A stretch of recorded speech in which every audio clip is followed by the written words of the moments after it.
রাগ করলা? রাগ করলা? তুমি কি রাগ করলা? রাগ করলা? রাগ করলা?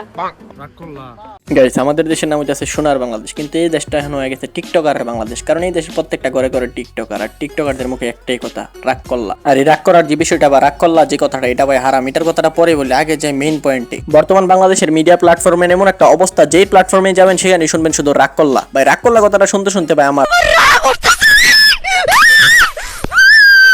রাগ করলা এটা এখন ট্রেন্ডিং বিষয়। এটা নিয়ে যে শুধু টিকটকাররা ভিডিও বানাবে সেটা না, উমরন ফায়ার থেকে ধরে নাসা ভাইয়ের থেকে ধরে যত বড় বড় ইউটিউবাররা আছে সবাই কিন্তু এই বিষয়টা নিয়ে ভিডিও বানাইতেছে। তাদের ভিডিওতে বলতেছে রাগ করলা, কিন্তু তারা নিজেরও জানে না, নিজের মনের অজান্তে করতেছে তারা ভুল। আর চলো আমরা এখন ফুটাবো এই ভুলের মধ্যে ফুল।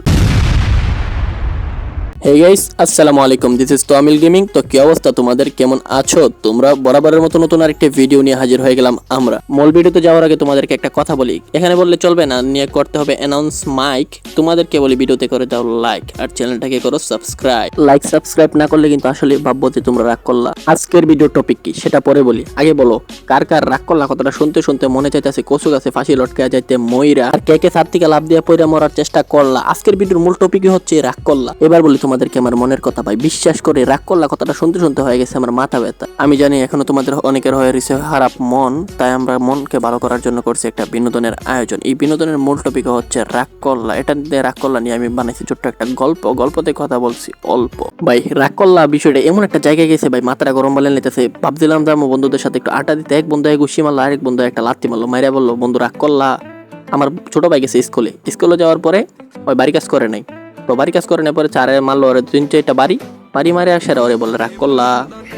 তারপর আমার বন্ধু প্রেম করতে একটা মায়ের লগে, তো ওই মেয়ে ওরা দিয়েছে ব্রেকআপ করে। তারপর আমার বন্ধু গেছে চৈত্তা সেরে আমার বন্ধু বলতে তোর মতন মানুষের দরকার নেই, যা তুই তোর মতো আমি আমার মতো করে, সেটা দুইজনের মতো যা যাচ্ছে। তো হঠাৎ করে আবার মায়াটা ফিরে এসে আমার বন্ধুর গালে একটা থাপ্পড় মারলো আর কইলো, আমি যে তোমার থাগর মারলাম, তুমি কি রাগ করলা? তো একটা কথা বলি ভালো করে বুঝছে তারপরে উত্তর দিবা। আমরা কোন দেশে থাকি? বাংলাদেশে। তো এই বাংলাদেশের মানুষ যত আদেরা জিনিস আছে, বাজে চিন্তা ভাবনা সব করে অর্জন, আর যত ভালো জিনিস আছে সবগুলাকে করে বর্জন। কারণ তারা তাদের মনের অজান্তে কত হারাম কাজ, কত গুনাহের কাজ করতেছে, এগুলা কি তারা জানে? ইসলামের কোন ধরনের নীতিমালা, এগুলা কি তারা মানে? এই কথাটা কেন বললাম? কারণ প্রথমে আমি বলছি এই যে বিষয়টা ট্রেন্ডিং এ উঠছে যে রাগ করলা, এটা একটা হারাম জিনিস। কেন হারাম এটা আমি তোমাদেরকে বলতেছি। আমরা মুসলমান, আমাদের ধর্ম হচ্ছে ইসলাম ধর্মের নিয়ম কি তোমরা মানতে পারতেছো? ধর্মের প্রথম বিষয় হচ্ছে ধর্মটাকে সম্মান করা। তোমরা কি সম্মান করতেছো? এখন অনেকে কমেন্ট করবা যে ভাই রাগ করলা যে বিষয়টা, এটার সাথে ধর্মের কি সম্পর্ক? তার জন্য তোমরা এই ভিডিওটা আগে আরেকবার দেখো। একবার কও বিসমিল্লাহ, বিসমিল্লাহ, আরেকবার কও সুবহানাল্লাহ। সুবহানাল্লাহ। রাগ করলা? তো এখন তোমাদেরকে মূল বিষয়টা বলি, এখানে যে রাগ করলা বিষয়টা, রাগ করলা যে কথাটা, এটা কিন্তু হারাম না। আসল যে গুণাটা তোমাদের হইতাছে এটা হইতাছে তোমরা যে বলতাছো, মানে একবার কও বিসমিল্লাহ, আরেকবার বলো সুবহানাল্লাহ। তো অনেকে বলবা তো ভাই এটা তো একটা ইবাদতের জিনিসটা বলে সব এবারে বলে গুণ হইতো। তো ভাই তোমরা এটা ইবাদতের জন্য করলে ইবাদত হইতো, কিন্তু এটা তোমরা হাসি তামাশার কারণে করতেছো বা হাসতে হাসতে ফানি ভাবে করতেছো, তাই তোমাদের এটা গুনাহ হবে। আমার কথা বিশেষ না হলে হুজুরের কথাটা শুনো। কি রাগ করলা? বলো বিসমিল্লাহ, বলো সুবহানাল্লাহ। এই কথাটা যে ভাইরাল, এটা বললে আমলনামায় গুনাহ উঠে যেতে পারে যে কারণে, এবং কি এটা মারাত্মক একটা বিষয়। দুইটা বিষয় এখানে রয়েছে। আপনারা দেখছেন যে কিছুদিন পর পরই সোশ্যাল মিডিয়াতে একটা ট্রেন্ডিং এ আসে, কাঁচা বাদাম থেকে শুরু করে একটার পর একটা ওই কিরে মধু এরকম জিনিস পোলাপান এটা ছড়ায়। তো এই যে একটা দেখলাম ভিডিওতে সোশ্যাল মিডিয়াতে হাত দেখতেছে গণকের মতো, সে হাত দেখাচ্ছে আর এমন কথা বলতেছে যেটা জীবন সকলের জীবনের সাথে মিলে যেতে পারে। আর দেখার পরে বলতেছে যে ঠিক কি না, ওই ছেলে বলতেছে ঠিক। তো কি রাগ করলা? কয় না। বলো বিসমিল্লাহ, বলো সুবহানাল্লাহ। এখানে প্রথম যে বিষয়টা হয়, রাসূলের একটা হাদিস জানেন, আল্লাহর হাবিব সাল্লাল্লাহু আলাইহি ওয়াসাল্লাম জানিয়েছেন, আবু হুরায়রার বর্ণনা, মান আতা কাহিনান, কোন ব্যক্তি যদি গণকের কাছে যায়, গণকের কাছে যে হাত দেখায়, আল্লাহর হাবিব জানিয়েছেন যাওয়ার সাথে সাথে 40 দিনের আমল বাতিল হয়। আরেক বর্ণনায় এসেছে আল্লাহর হাবিব বলেছেন, রাসূলের উপর যা নাজিল হয়েছে সবকিছু অস্বীকার করার গুনাহ আল্লাহ আমলনামায় দিয়ে দেয়, সবকিছুর সাথে কুফরি করা হয়ে যায়।